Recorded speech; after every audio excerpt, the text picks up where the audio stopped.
Ya, selamat malam saudara. Selamat berjumpa kembali dengan saya Pendeta MYM.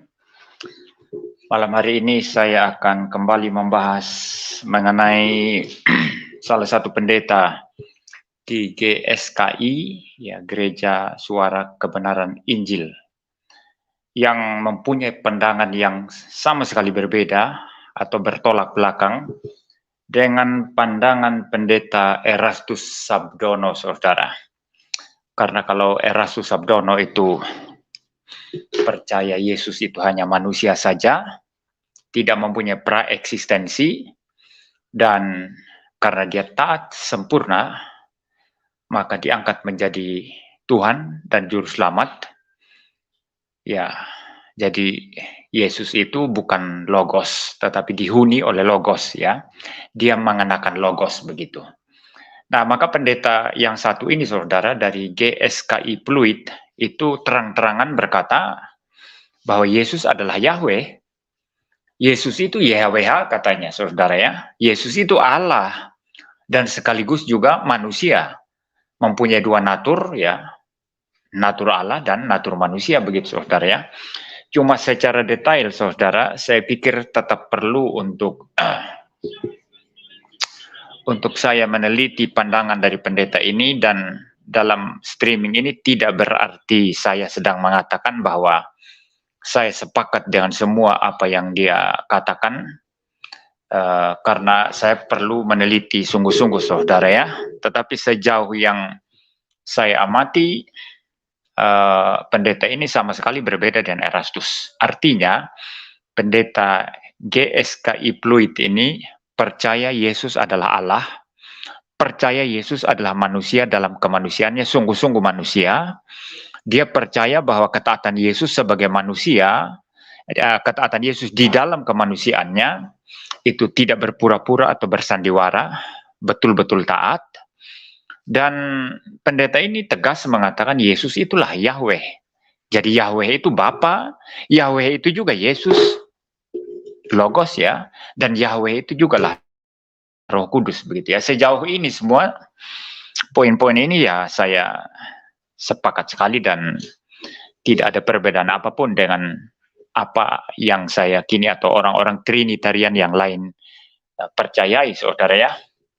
Tidak ada perbedaan apapun, tapi mungkin dalam detailnya bagaimana hubungan kedua natur antara natur ilahi dan natur manusia Yesus, itu bagaimana, dan bagaimana pribadi logos yang satu pribadi itu tapi punya dua natur, ya memang saya perlu meneliti lagi ya bagaimana pandangan daripada pendeta ini, saudara ya, sehingga tetap saya berposisi bahwa saya tidak sedang mengatakan bahwa pendeta ini posisinya sama dengan saya, sama seperti saya mengklaim bahwa posisi saya sama dengan Pak Deki atau Pak Isra Soru atau pendeta-pendeta reform atau evangelical ya, injilis secara umum yang lain yang mengajarkan doktrin Winatur ya, yang merujuk kepada konsili, rumusan konsili Kalsedon ya, saudara ya. Saya tidak mengatakan demikian, tetapi sejauh yang saya dengar, pendeta ini secara persis bertentangan dengan pendapat pendeta Erastus, dan sejauh apa yang dia katakan, yang saya dengar, saya sepakat ya. Ya, namanya pendeta yang saya sudah bahas, saudara ya, pendeta Mark ya, pendeta Mark Elias Saputra kalau saya tidak salah ya. Itu saya sudah 2 kali, dan kemarin kali yang ketiga saya memposting perihal pendeta ini dan pandangannya di Facebook, dan kalau di YouTube ini kayaknya postingan yang keberapa ini? Kedua apa ketiga ya? Ya, saya tidak tahu ya, saudara bisa lihat lagi nanti ya.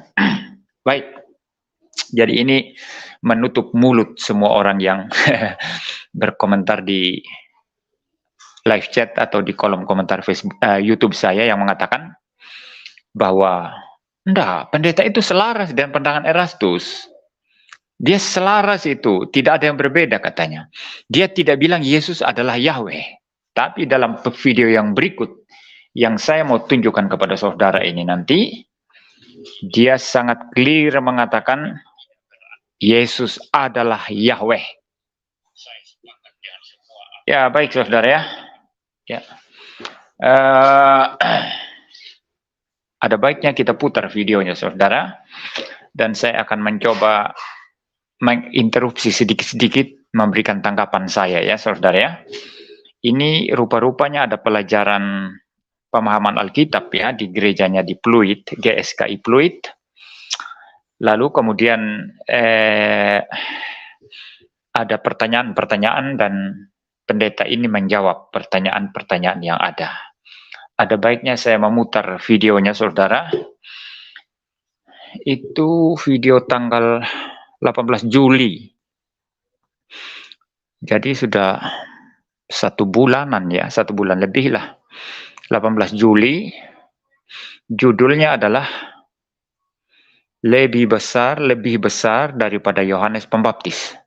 Matius 11 ayat 11 sampai 19. Pendalaman Alkitab. IHOM ya, episode 25 ya. Ya, ini dipimpin oleh pendeta itu tadi ya, Dr. Mark P. Elias Saputra. Ya, mari kita dengarkan saudara, saya perdengarkan dari HP ini saja. Ya. Ditutupi, jadi dia nggak bisa ngakses. Tapi secara status dia tetap Allah, makanya roh jahat aja takut sama dia begitu Yesus datang langsung, ngapain? Saya kira kamu belum datang, kok cepet banget?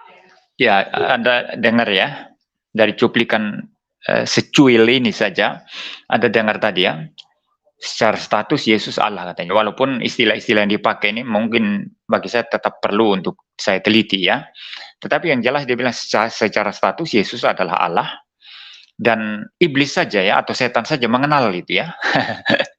Jadi beda ya sama Erastus kan, kalau Erastus kan Yesus bukan Elohim dalam pengertian Elohim Yahweh, bukan. Yesus bukan Logos juga, tapi Yesus manusia yang mengenakan Logos.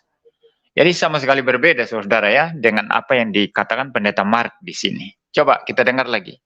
Udah datang gitu. Nah, roh jahat aja kenal dia Allah.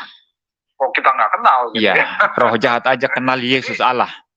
Statusnya tetap Allah, tetapi dia nggak bisa menggunakan atribut keilahiannya. Dia tidak maha tahu, dia tidak maha kuasa, dia tidak maha hadir, gitu loh. Berarti dia bisa. Ya, ini yang saya katakan perlu saya teliti lebih dalam ya. Ini karena akan sangat rumit kalau misalnya pendeta Mark ini sebetulnya sedang berdiskusi dengan saya ya.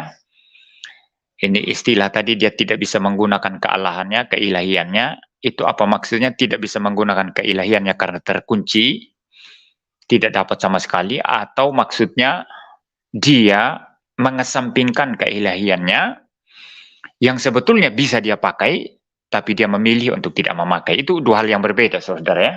Dan posisi yang konservatif itu adalah Yesus menyembunyikan untuk sementara waktu keilahiannya. Jadi bukan terkunci dalam pengertian dia sama sekali nggak bisa akses. Kalau begitu berarti ada keterpisahan antara natur manusia dan natur ilahinya. Itu jelas ditentang oleh Alkitab dan sudah dirumuskan dalam Konsili Kalsedon yang mengatakan Yesus itu satu pribadi logos dengan dua natur. Dua natur ini tidak bercampur, tidak berubah, artinya tidak seperti kopi susu bercampur begitu, tidak. Masing-masing mempertahankan identitasnya, tetapi tidak terpisah, tidak terbagi. Ya, jadi artinya Yesus ketika di bumi pada saat yang sama dia adalah Allah dalam natur Allahnya, dan manusia sungguh-sungguh punya tubuh, punya jiwa dalam kemanusiaannya ya. Tetapi Yesus untuk sementara waktu menyembunyikan kealahannya, tidak menganggap itu sebagai milik yang harus dipertahankan, kata istilah Filipi, artinya yang harus dia gunakan, karena dia di dalam kemanusiaannya harus taat secara tuntas. Ya, jadi kalau dia mau menggunakan kealahannya bisa, sewaktu-waktu bisa. Tetapi dalam tugas mesianiknya khusus untuk ketaatan sampai dari lahir sampai mati terkutuk di atas kayu salib, itu Yesus secara sukarela tidak menganggap kesetaraan dengan Allah itu sebagai milik yang harus dipertahankan, tapi dia taat sampai tuntas. Maka tidak ada kepura-puraan di sana. Saya berharap saja secara utuh Pendeta Mark ini memahaminya demikian ya. Karena saya khawatir nanti kalau sampai ada pemisahan, artinya natur keilahiannya terkunci, Yesus tidak bisa akses, berarti ada keterpisahan di sana ya antara natur manusia dan natur ilahinya. Ini sesuatu yang justru melawan rumusan Konsili Kalisedon yang memang betul-betul diajarkan Alkitab. Tetapi saya tidak bisa memutuskan itu sekarang. Yang jelas apa yang Pendeta Mark katakan di sini itu ya saya berani katakan memang itu yang diajarkan Alkitab ya, walaupun perlu penelitian lebih dalam ya mengenai pemikirannya yang jauh lebih komprehensif dan tuntas mengenai hal ini. Tetapi pandangannya ini sama sekali berbeda dengan Pendeta Erastus. Kalau yang dikatakan Pendeta Mark ini terdengar konservatif, terdengar evangelikal atau injili, ya terdengar biblikal, alkitabiah, sedangkan yang diajarkan Erastus sama sekali berbeda dan itu melawan Alkitab. Mari kita lanjut. Pada saat dalam perjalanan salib, dia sudah mengetahui kalau dia dirinya Allah, karena kan ada natur Allah, berarti dia melakukan itu karena dia Allah, bukan jalan salib yang dilakukan sebagai manusia. Dia manusia. Kalau dia memang benar manusia, tapi perjalanan salib itu kan seolah-olah kan hanya Allah yang mampu melakukan. Nah, kalau Allah melakukan berarti ya seperti sandiwara dong, Pak. Oh enggak begitu Pak Kun. Makanya Tuhan Yesus sendiri waktu dia berdoa di Getsemani itu serius karena dia sebagai manusia gitu loh. Jadi yang disalib itu harus manusia, harus punya tubuh manusia, harus punya jiwa pikiran manusia. Kalau tidak, dia nggak bisa gantiin manusia. Betul nggak? Yang bersalah, yang berdosa kan manusia.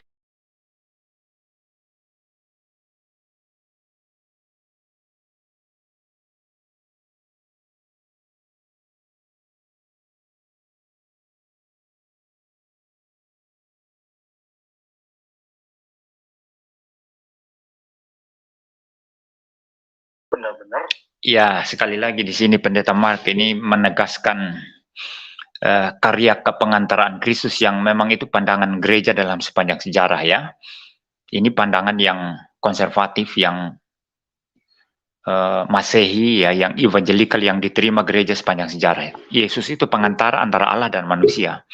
Manusia berbuat dosa, Allah murka terhadap manusia yang berbuat dosa, maka murka Allah perlu diredakan. Butuh pengantara yang mewakili Allah sekaligus mewakili manusia.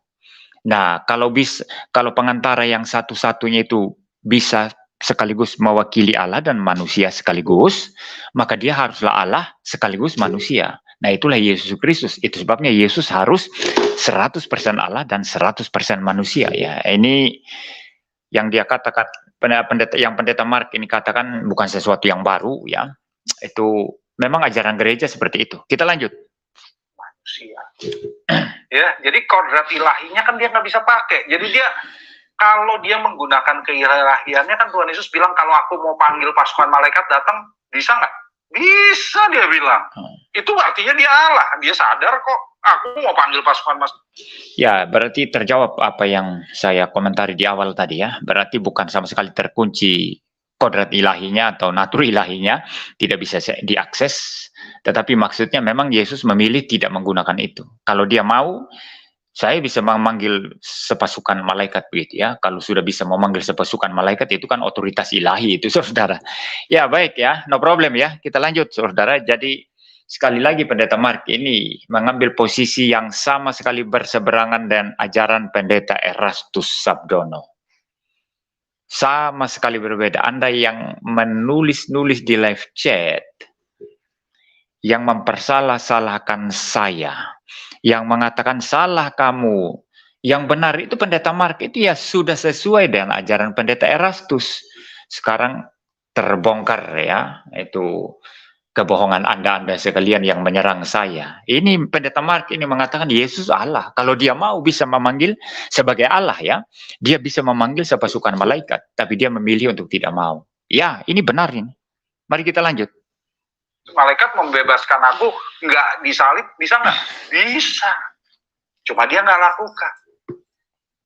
Itu karena kalau dia ya Pak, kalau dia maaf saudara ya, ini jemaatnya sendiri yang bertanya. Ini yang jemaatnya yang bertanya ini ngotot sekali ya. Saya kira jemaatnya sendiri yang bertanya ini mungkin ya sudah sangat-sangat dipengaruhi oleh ajaran Dr. Erastus ya. Jadi ngotot sekali bertanya. Mari kita lanjut, kita dengarkan keseruan tanya jawab mereka, saudara. mengetahui dirinya Allah, apa yang bisa kita contoh kalau dia dalam perjalanan salib, Pak? Itu bahasanya Erastus itu. Juga, nanti saya Allah juga bisa aja, juga nggak masalah. Badan saya sakit ya hanya sebagai manusia, kenyataannya nanti saya juga nggak masalah setelah itu, karena saya memang Allah. Nggak juga Pak, karena Tuhan Yesus itu kan seperti kita tahu dia kenosis kan. Jadi Ya, Yesus ini betul dia harus taat sepenuh-penuhnya, ya itu betul. Kalau dia tidak memenuhi standarnya Allah, maka dia nggak dibangkitkan. Itu juga betul. Jadi risikonya terlalu besar buat Yesus, makanya dia stres. Jadi waktu dia mati itu dia nggak yakin akan bangkit. Sebagai manusia dia nggak yakin. Ya, makanya dia stres. Dia nggak yakin apakah ini memenuhi standar Bapa atau enggak. Tetapi kalau dia bukan Allah, dia nggak bisa jadi pendamaian. Ya, ini mungkin saya komentari, saudara ya. Ini Pendeta Mark tadi menyebut kenosis ya, tapi mungkin di sini harus hati-hati, saudara ya, karena istilah ekenosen itu dalam bahasa aslinya di dalam Filipi pasal 2 itu ayat yang ke-7 ya, ayat yang ke-7 ya itu ya. Ayat yang ke-6 apa ke-7? Ya sekitar ayat-ayat itu ya. Istilah ekenosen artinya diterjemahkan dalam versi LAI itu mengosongkan diri ya, mengosongkan diri. Ekenosen itu tidak berarti bahwa dia melepaskan atau menanggalkan kealahannya. Kalau begitu berarti dia hanya manusia saja ya. Ya, itu harus hati-hati di sana karena istilah ekenosen di sana itu lebih tepat kalau dalam bahasa Inggris itu of no reputation. Of no account ya, tidak memandang diri sebagai Allah, tidak memandang diri sebagai pencipta ya begitu ya, karena memang di dalam Filipi itu dikatakan tidak memandang kesetaraan dengan Allah sebagai milik yang harus dipertahankan, melainkan mengosongkan diri. Nah, jadi istilah mengosongkan diri di sana bukan menanggalkan kealahan. Ya, jadi ada beberapa bentuk teori kenosis dan saya sudah bahas itu di bagian-bagian lain khotbah-khotbah kristologis saya, saudara silakan akses di sana. Tapi yang jelas berbagai bentuk teori kenosis itu salah itu. Ada bahkan yang sampai sangat menyesatkan begitu ya itu. Jadi istilah ekenosen itu ya mengosongkan diri dalam pengertian itu dia tidak memandang kesetaraan dan Allah, padahal dia adalah Allah pada saat yang sama. Tapi tidak, dia taat di dalam natur kemanusiaannya untuk menjalankan seluruh jalan salib itu. Kehidupan yang taat dari lahir sampai mati terkutuk di atas kayu salib. Saya selalu berkata bahwa langkah perendahan diri Tuhan Yesus itu betul-betul luar biasa hebatnya. Allah menjadi manusia. Itu satu step yang luar biasa. Menjadi manusia bukan sembarang manusia, tapi manusia budak. Step kedua yang luar biasa, manusia budak. Menjadi budak bukan budak biasa, tapi budak yang taat. Step ketiga yang luar biasa. Bukan sekedar budak yang taat, tapi taat sampai mati. Step keempat yang luar biasa. Bukan sekedar mati biasa, tetapi mati terkutuk di atas kayu salib. Step kelima, 5 langkah perendahan diri yang luar biasa. Nah, ini luar biasa, saudara. Itu makna daripada ekenosen di sana. Ya, dia Allah pada saat yang sama dalam natur ilahinya. Tetapi dia tidak mempertahankan kealahannya itu, dan di dalam natur manusia dia menjalankan seluruh perintah Bapa kepada dia. Dan dia tanggung semua itu, dan ya, sebagaimana dikatakan oleh Pendeta Mark, ya saya tetap sepakat di sana ya. Walaupun mungkin istilahnya agak sedikit ekstrim, tapi memang begitu ya. Itu di Taman Getsemani sampai Yesus itu dikatakan berkeringat dan seperti tetesan-tetesan darah ya kemungkinan itu karena terlalu berat penderitaan yang ditanggung, beban mental yang ditanggung, itu pembuluh-pembuluh darah tertentu itu pecah lalu kemudian bercampur dengan keringat dan keluar, ya. Bisa seperti itu, saudara. Jadi penderitaannya tidak sandiwara sebagaimana dituduhkan pendeta Erastus kepada orang-orang Trinitarian, tidak, ya. Nah, sebagaimana juga jemaat pendeta Mark ini tadi yang mengatakan sandiwara, ya. Tapi pendeta Mark kan bilang apa tadi? Tidak ada sandiwara, dia betul-betul ini dalam kemanusiaannya merasakan penderitaan itu. Mari kita lanjut, saudara, ya. Hati-hati loh. Jadi benar-benar yang mati itu Yesus, manusianya gitu. Allah nggak bisa mati gitu ya, manusianya mati, betul. Ya. Iya, saya setuju. Cuman kalau memang dia mengetahui dia Allah dan dia melakukan, dia menjalankan itu, ya dalam pikiran saya apakah itu bisa jadi contoh begitu loh. Karena kalau kita tahu kalau truk yang kecil, truk yang besar bawa barang banyak, kita tahu Pak, mampu. Tapi kalau truk yang kecil bawa barang banyak, itu kita yang harus. Iya. Cuma kan begini, Pak. Kan Yesus sendiri kan nggak mengenakan atribut keilahiannya, Pak, ya kan? Jadi segala sakitnya itu sakit asli, dia nggak menutupi. Tuhan Yesus itu sebagai Allah bukan berarti dia bisa terbang kayak Superman, kan nggak gitu loh. Ya, jadi kita meneladani dia karena dia sendiri nggak yakin akan bangkit. Kalau dia nggak saleh, kata Ibrani, dia nggak dibangkitkan loh. Betul itu. Ya, jadi benar-benar dia sendiri itu nggak yakin, makanya dia takut mana coba kalau sebagai Allah masa takut, Allah kok takut, manusia dia. Iya, jadi ini saya kira jawaban pendeta Mark ini sampai se-ekstrim itu, dia sedang membuktikan bahwa Yesus dalam kemanusiaannya sungguh-sungguh manusia, ya. Saya coba memahami dari perspektif itu, ya, karena kalau tidak, istilah-istilah yang agak ekstrim tadi semacam Yesus tidak yakin kalau dia bisa bangkit, lalu kemudian tadi apalagi, ya, dia tidak mengenakan atribut ilahi, itu harus hati-hati menggunakan itu, saudara. Karena kalau tidak mengenakan atribut ilahi berarti ada keterpisahan di sana antara natur manusia dan natur ilahi, ya. Ya, saya pikir tidak mengenakan natur ilahi harus konsisten dari pengertian yang tadi itu, bahwa dia memilih tidak menggunakan kemahakuasaan ilahinya untuk meringankan penderitaannya, ya, untuk menyebabkan dia mudah taat, sehingga benar nanti tuduhan Erastus yang mengatakan bahwa sandiwara saja kalau begitu. Betul itu, tapi kealahan Yesus sama sekali tidak meringankan beban penderitaan kemanusiaannya. Nah, ini yang kita percaya, ya. Ya, saya harap saya pendeta Mark ini memberi penegasan-pengenasan yang terlihat agak ekstrim tadi, ya. Seperti Yesus nggak pasti kalau dia bangkit, ya memang kalau dikaitkan dengan natur manusianya, Yesus tidak maha tahu. Ya, jadi jangan takut mengatakan begini, saudara. Yesus itu maha tahu sekaligus tidak maha tahu.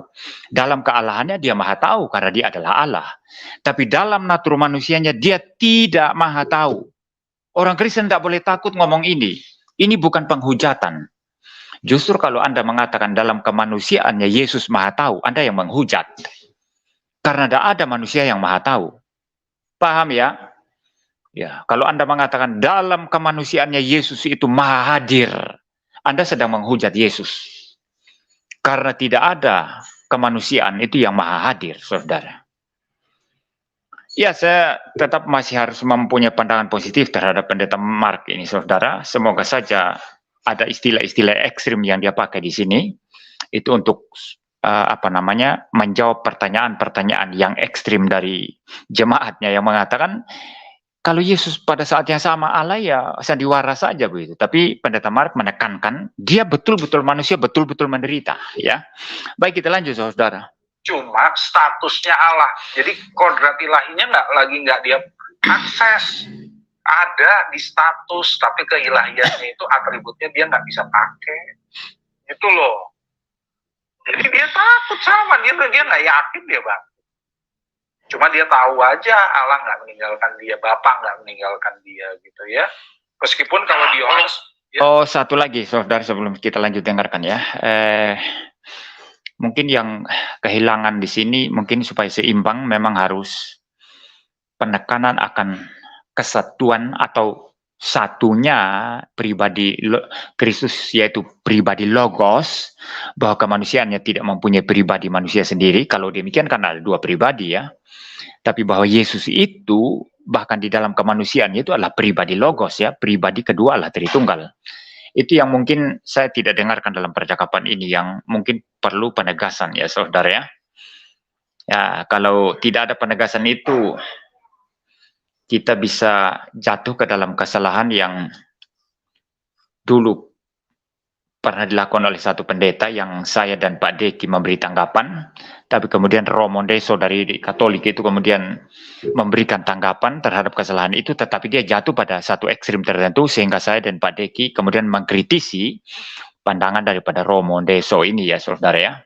Ya menurut saya memang kita harus seimbang, bahwa Yesus satu pribadi saja dengan dua natur yang berbeda. Oke, kita lanjut ya. Kalau dia tahu Allah tidak meninggalkan dia, berarti apa yang dia jalankan itu udah pasti mendapat jaminan. Enggak. Dia Berarti tahu sandiwara dong, Pak.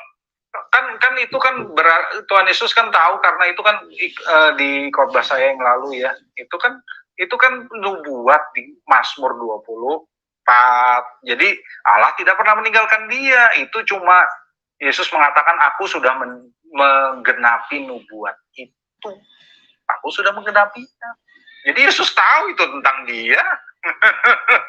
Kan coba kalau kita baca di Lukas, waktu Yesus berkata kepada orang yang jalan ke Emmaus itu, dia berkata, kamu nggak baca tuh kitab suci dari awal sampai akhir, dari Taurat sampai kitab para nabi, itu tentang aku, kata Yesus. Ya kan? Loh, masa dia nggak tahu? Dia tahu. Ya. Ini maaf ya, ini masih ada komentar yang saya anggap sangat bodoh ini ya. Ini dari heran ya. Namanya Ferdi Suprianto ini saudara. Itu udah dipotong, Pak. Ini saya tunjukkan, ini dari kanal YouTube langsung ini. Ini coba baca, Anda baca ini. Dari kanal YouTube GSKI Pluit. Ini saya tidak potong, ini saya putar dari menit ke 55 tadi, 54 tadi. Itu karena dari menit itu saya lihat percakapan tentang hal ini sangat mendalam, jadi saya putar dari sana. Ini dari GSKI Pluit itu. Itu bukan video editan atau video potongan itu. Susah ya, makanya banyak orang Kristen itu gampang sekali dikibuli ya, oleh apa saja ya, oleh dunia ini, oleh apa saja, karena itu selalu orang membicarakan kebenaran. Ini sudah bukti serius ini langsung dari kanal YouTube GSKI Pluit itu. Itu coba lihat itu, kalau bisa lihat, baca itu. Itu langsung dari kanalnya itu, tidak ada potongan di situ. Tapi masih ngotot mengatakan potongan, ya aduh susah ya. Ya susah melihat kerajaan Allah kalau terlalu bebal seperti itu, ya susah melihat kebenaran, susah saudara. Sulit ya. Ya mari saya lanjut ya, silakan aja Anda mau ngomong dipotong atau apa, silakan. Saya akses langsung di kanal YouTube-nya ini. Meskipun dia taunya itu mungkin bertahap, mungkin. Jadi waktu dia baca, oh iya ini tentang aku. Ini mungkin gitu sebagai manusia kan. Tapi jelas dia tahu keilahiannya.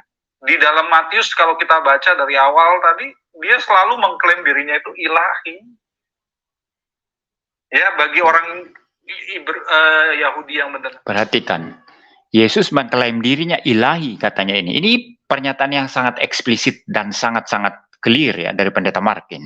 Kita lanjut. Rekannya itu tahu bahwa dia mengklaim ilahi. Nah, apa yang disampaikan Pak Eras mengatakan kalau kita harus mengikuti keteladanan dia. Kalau keteladanan dia ada natur ilahi yang menempel, apakah itu bisa jadi satu teladan? Natur ilahinya itu nggak bisa diakses, Pak. Ya bisa diakses, tapi kan dia melakukan sesuatu karena dia memang Allah. Dia memang Allah juga.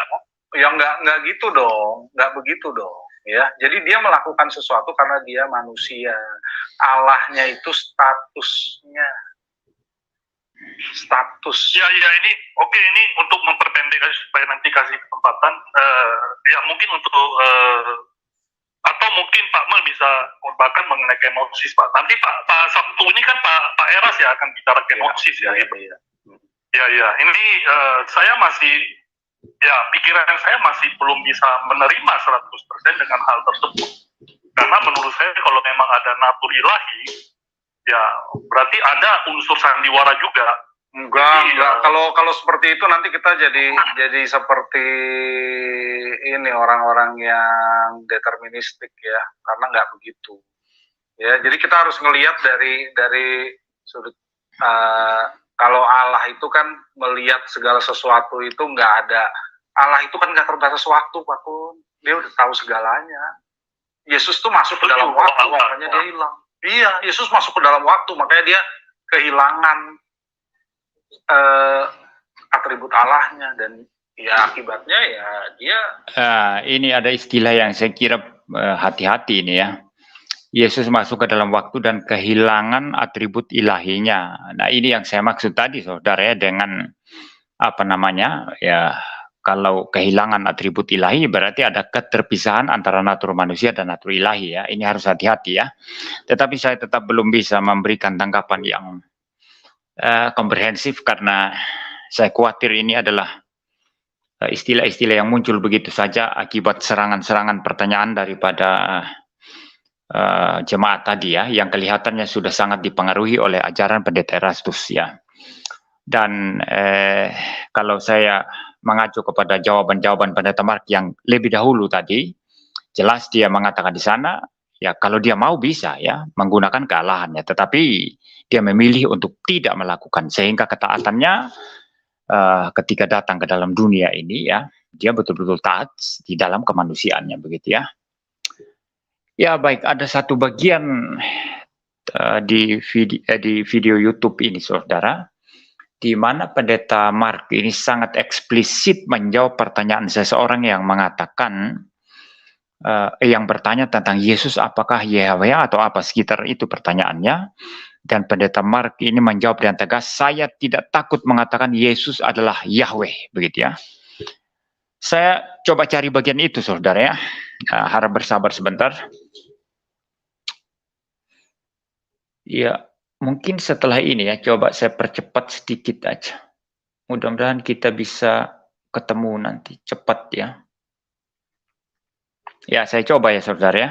Keputusan ilahi kan, kok bisa gitu loh. Ada manusia mati lalu bisa menggantikan seluruh dunia. Itu kan keputusan Allah. Kalau dia bukan Allah nggak bisa dia jalani itu. Ya. Oke Pak, nggak apa-apa Pak. Nanti. Oke, sip. Oke, selanjutnya Bu Inian tanya kerajaan surga dalam hal kebenaran. Maksudnya kerajaan surga di sini tuh umat Allah, Bu Inian, ya.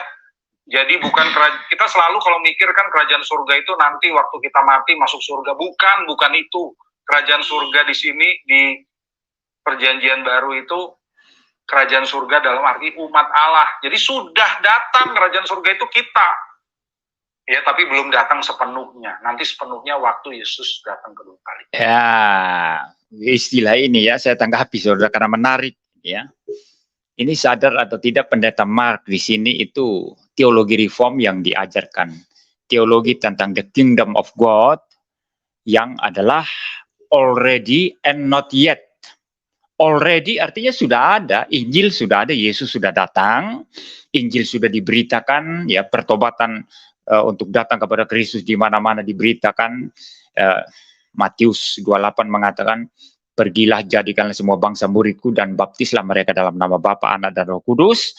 Lalu kemudian juga mereka diajar, dimuridkan, ya kerajaan Allah sudah hadir di muka bumi ini, tetapi kepenuhannya nanti. Kepenuhannya itu nanti, sehingga istilah teologi reform itu ya, the kingdom of God itu is already and not yet. Not yet belum penuh maksudnya. Sudah ada tapi belum penuh. Dan ini menjadi visi doa Bapa kami ya, di mana dikatakan datanglah kerajaanmu, jadilah kehendakmu di bumi ini sama seperti di sorga.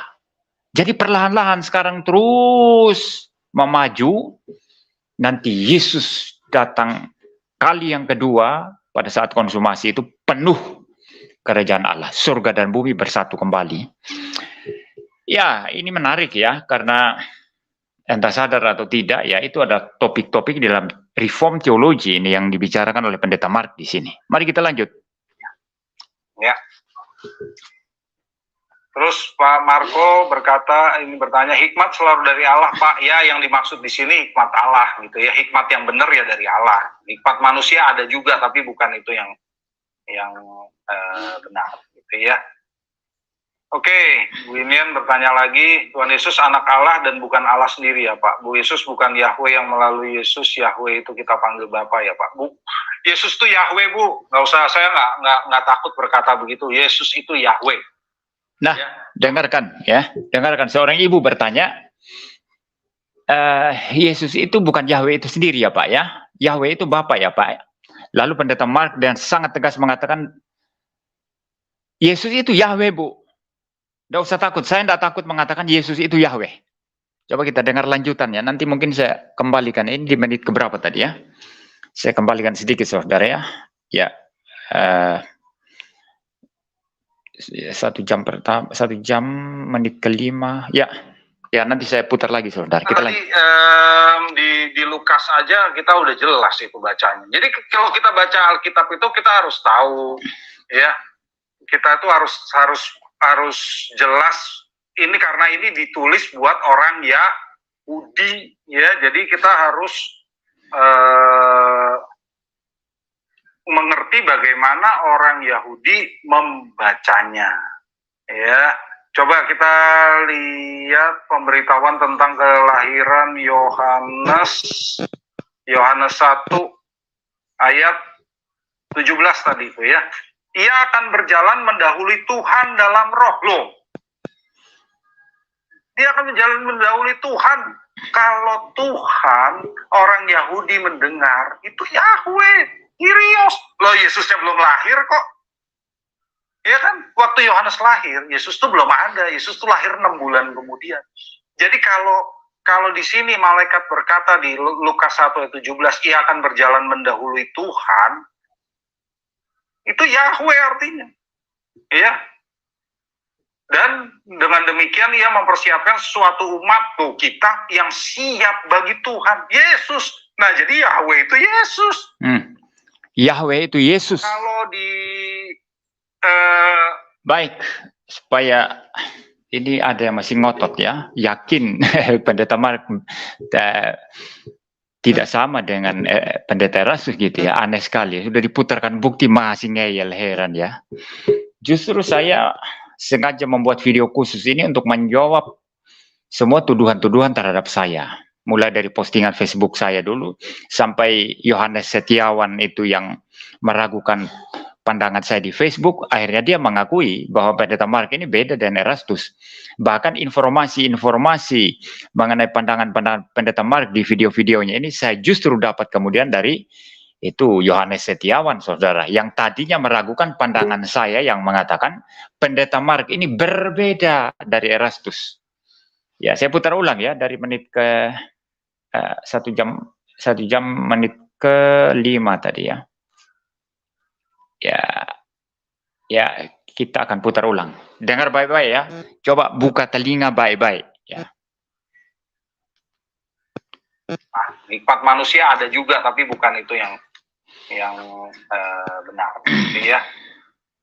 Oke, Bu Inian bertanya lagi, Tuhan Yesus anak Allah dan bukan Allah sendiri ya Pak. Bu Yesus bukan Yahweh yang melalui Yesus, Yahweh itu kita panggil Bapa ya Pak. Bu, Yesus itu Yahweh Bu, nggak usah, saya nggak takut berkata begitu. Yesus itu Yahweh. Ya, coba tadi sudah dengar ya. Ada ibu yang bertanya, Yesus itu bukan Yahweh Pak ya, Yahweh itu Bapa ya. Tapi Pendeta Mark di sini mengatakan Yesus itu Yahweh Bu. Tegas jawabannya ini, sangat clear, sangat tegas. Yesus itu Yahweh Bu. Nggak usah takut, saya nggak takut mengatakan Yesus itu Yahweh. Apa masih kurang ini? Kalau masih ngeyel ya susah, Anda nggak bisa jadi orang Kristen. Terlalu keras hatinya. Yang kayak gini, bukti nyata saja ini masih keras hati. Ini kasihan sekali ya. Ini kalau Pendeta Mark mendengar orang yang keras hati seperti ini mungkin geli sendiri dia. Karena dia betul-betul mengatakan ini Yesus Yahweh. Masih mau mengatakan Pendeta Mark ini sama dengan pendapat Erastus atau pandangan Erastus, itu kan kebangetan Anda itu keras kepalanya. Udah kelihatan ya. Ya. Nah. Ini ada lagi komentar ini saya baca ya. Kan Pendeta Erastus sudah bilang kalau yang nggak mau ikut ajarannya boleh mengundurkan diri sejak awal serial Logos.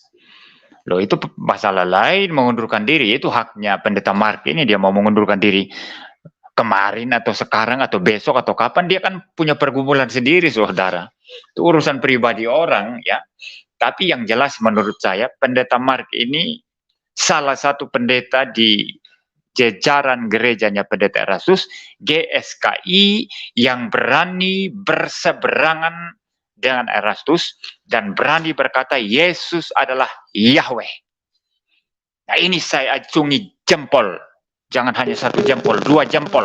Nah, jadi pendeta itu harus seperti itu. Jangan inje. Yang senior mengajar apapun, inje ya. Ini yang lebih halus, inje ya kalau orang Jawa. Inje gitu ya. Ini bahaya sekali saudara. Nah, ini satu contoh pendeta yang punya posisi ini Pendeta Martin.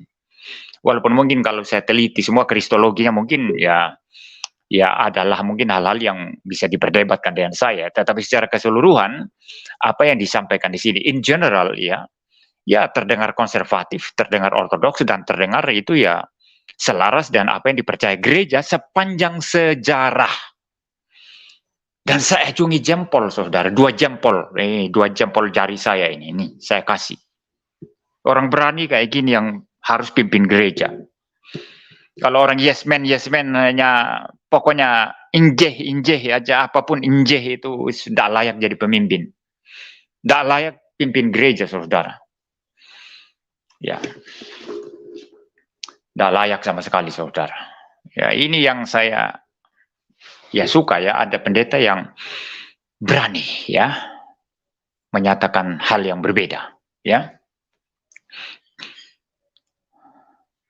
Ini ada komentar-komentar ngaco ya sudahlah saya tidak usah layani ya. Ya orang bodoh biarlah dia tetap bodoh, orang bebal biarlah tetap bebal ya. Yang mau ikut Tuhan dia sungguh-sungguh silakan ikut Tuhan sungguh-sungguh. Yang mau kompromi silakan kompromi, yang tidak mau kompromi silakan lurus tegak. Setia kepada ajaran Alkitab saja, setia kepada apa yang iman turun-temurun yang diwariskan dalam gereja, di mana Tuhan menggunakan orang-orang dalam sepanjang sejarah gereja ini untuk memahami iman Kristen yang sejati berdasarkan Alkitab. Silakan terus setia, saudara. Tapi kalau yang mengatakan, saya juga bisa baca Alkitab dan saya juga bisa menafsir sendiri, silakan engkau tafsir sendiri. Engkau mau bolak-balik, mau jungkir balik pun terserah. Terserah ya, tetapi penghakiman Tuhan akan datang pada akhirnya kepada mereka yang mempermain-mainkan kebenaran Tuhan. Termasuk pengejek-pengejek seperti ini sudah disampaikan bukti-bukti. Bahkan saya kadang menggunakan kata-kata yang sangat keras ya. Tapi masih ngotot, saudara, heran. Aduh. Saya kalau ada jemaat kayak gini, mending nggak usah ikut gereja saya deh, ya. Anda keluar dari itu. Nggak usah dengarkan saya, ya. Kalau Anda ada subscriber YouTube saya yang kayak gitu, Anda nggak perlu. Saya nggak butuh Anda subscribe YouTube saya. Saya kalau punya murid seperti itu, saya nggak butuh Anda lah, ya. Orang-orang keras hati kayak gitu ya. Ada bukti nyata ini perbedaan yang sangat nyata. Kalau perbedaan nyata kayak gini yang sangat jelas kau tidak terima, saya mengajarkan Alkitab dalam bentuk apapun nanti yang sangat nyata itu bagaimana data Alkitab bicara tentang Yesus, bicara tentang keselamatan, bicara tentang hidup suci, bagaimana bicara tentang segala sesuatu, bicara tentang Trinitas, engkau pun tidak akan terima. Sudah tidak ada urusan sama saya. Silakan unsubscribe itu kanal YouTube saya tidak butuh Anda. Unsubscribe itu kanal TikTok saya atau Facebook saya. Tidak usah jadi pengikut Facebook saya. Saya tidak butuh orang keras kepala, saudara. Ini bukti nyata loh. Tetapi saya sangat menghargai musuh. Walaupun dia musuh, Tapi kalau dia diberi bukti begitu nyata, dia paham. Ya, saya lihat bukti ini, betul yang Anda katakan. Tetapi tidak berarti bahwa posisi Anda, saya terima. Ini baru gentle, ini gentle. Ini jantan namanya, ini fair ya. Tapi kalau orang-orang ini heran ya, masih ngotot mempersalahkan saya, saya yang mengarang, memotong video atau apalah begitu. Ini sudah keterlaluan, sorry, ini kebangetan. Ini langsung saya ambil dari kanal YouTube GSKI Fluid ini jelas ini. Tidak ada pemotongan-pemotongan diedit-edit, tidak ada itu. Jadi jelas sekali Pendeta Mark ini berbeda dari Pendeta Erastus. Dan saya secara pribadi mendoakan pendeta seperti ini. Seingat saya mulai tadi pagi saya sudah mendoakan Pendeta Mark ini. Agar dia terus lurus dalam kebenaran. Kalau masih ada yang mungkin compang-camping ya. Ya karena saya tidak yakin juga saudara. Selama ini mengikuti satu gereja yang sudah menyangkal Yesus ya. Lalu kemudian tiba-tiba satu orang pendeta sendiri itu lurus dalam segala sesuatu kan ya agak sulit juga ya. Kalau bisa begitu ya puji Tuhan ya. Tetapi saya mendoakan pendeta seperti ini saudara. Ya, saya membawa mereka ke dalam doa. Ya, semua pendeta yang mengajarkan kebenaran itu hadir di dalam hati saya ya. Itu hadir dalam doa-doa saya itu saudara. Dan saya berharap pun orang-orang lain mendoakan saya ya. Entah pendeta atau jemaat biasa yang hatinya terpikat, bukan sekadar terpukau ya, lalu heran, takjub setelah itu selesai, tidak. Tapi terpikat, kalau terpikat itu dia memang punya hati ke sana, tertarik ke sana dan dia mau ke sana. Ya, yang terpikat dengan kebenaran Tuhan dan kebenaran Kristus, mari kita saling mendoakan saudara. Tidak peduli gereja Anda apa ya, Anda dari denominasi Reform atau Baptis atau denominasi Pentakosta karismatik atau apa, tapi kalau kita berada dalam kebenaran yang sama, kita mari saling mendoakan dan saling mendukung saudara. Dan bagi saya ini pendeta berbeda ini yang namanya Pendeta Mark ini berbeda ya, dan dia mengambil posisi sendiri dan tentu butuh keberanian ya, karena ya saya bukan merendahkan ya, tidak merendahkan ya. Justru bagi saya ini orang yang jiwanya besar, berani melawan ya, berani berseberangan dengan seniornya. Tapi kalau dibanding-bandingkan ya saya bukan merendahkan ya, dia tidak bisa dibandingkan dengan Pendeta Erastus. Pendeta Erastus itu raksasa sekali kan. Pendeta Erastus itu raksasa. Kalau Pendeta Mark ini saya pun tahunya setelah saya melihat postingan Facebook seseorang yang memuat flyer yang saya lihat itu pernyataannya berbeda dari Pendeta Erastus. Lalu saya mulai bahas ya. Ya, jadi saudara, orang seperti ini perlu didoakan. Ya, bila perlu ya dia yang menggantikan Pendeta Erastus nanti menjadi pemimpin gereja di situ. Ya, kalau dia tidak keluar ya. Kalau enggak dikeluarkan ya, kalau tidak dikeluarkan. Tapi kalau dia punya kekuatan di dalam ya, saya berharap pendeta seperti ini yang menjadi pemimpin di gereja itu. Ya, itu doa kita saudara ya. Jadi kekristenan bukan hanya milik satu orang. Maka kalau Pendeta Erastus itu mengklaim bahwa dia mau berbeda sendiri, membaca Alkitab sendiri, bahkan dia menyatakan tidak merujuk kepada buku manapun untuk ajarannya, ternyata orang kemudian setelah mencocok-cocokkan dengan ajaran daripada Dr. Eric Chang, ternyata itu banyak kesamaan dengan ajaran Eric Chang di dalam bukunya itu yang berjudul kalau saya tidak salah The Only True God ya, The Only True God. Jadi orang akhirnya menduga bahwa Pendeta Erastus ini banyak merujuk ke buku itu. Tapi ya mengakunya Pendeta Erastus ini dia berubah, dia hanya mau kembali kepada Alkitab, tidak mau dengar pendapat konsili, bapak-bapak gereja, maka dia beda sendiri. Itu artinya bahwa kita mengakui hanya kita yang dipakai Tuhan. Orang-orang sepanjang sejarah gereja tidak dipakai Tuhan, dan ini bahaya menurut saya. Sangat berbahaya. Sedangkan Alkitab sendiri yang mengatakan dialah yang membangkitkan bagi kita para rasul, para nabi. Nah, para rasul, para nabi sudah selesai karena Alkitab sudah lengkap diwahyukan. Para nabi perjanjian lama, mewakili perjanjian lama, para rasul mewakili perjanjian baru. Sudah selesai kan? Nah, apa yang tersisa? Ada pemberita Injil. Itu di Efesus 4 ayat 11, saudara ya. Nanti saudara baca Efesus 4 ayat 11. Ada pemberita Injil. Pemberita-pemberita Injil. Ada apa lagi? Gembala-gembala. Ada apa lagi? Pengajar-pengajar. Tuhan pakai semua ini. Di dalam sepanjang sejarah gereja, pengajar-pengajar itulah teolog-teolog yang menggumulkan Alkitab, yang memikirkan firman Tuhan, yang betul-betul belajar kebenaran firman Tuhan. Lalu mereka ikut dalam konsili-konsili. Lalu memutuskan doktrin yang paling penting yang menjadi pokok perselisihan pada saat itu. Kalau kita mengatakan mereka salah semua, hanya saya yang benar. Pandangan kita sendiri yang benar, yang padahal itu sangat-sangat tersendiri, sangat-sangat terpencil ya. Ini sangat berbahaya. Itu artinya Anda mengakui bahwa Tuhan hanya bekerja melalui Anda dan tidak bekerja melalui orang lain. Dan ini adalah satu kesombongan yang luar biasa. Ini adalah satu kesombongan yang luar biasa. Hati-hati kalau ada yang berbeda sendiri. Tidak semua yang berbeda sendiri itu memang unik dalam pengertian hebat, bagus ya. Jangan-jangan dia berbeda sendiri karena dia sesat, saudara. Jangan-jangan dia berbeda sendiri karena dia memang ajarannya tidak beres. Bahaya ya, hati-hati. Ya, saya pikir sampai di sini, saudara ya. Saya malas membaca komentar-komentar di live chat. Ya, itu banyak yang keras hati dan keras kepala ya. Silakan engkau keras kepala terus ya. Engkau keras kepala, engkau tidak berada dalam kebenaran. Ya, engkau buta ya.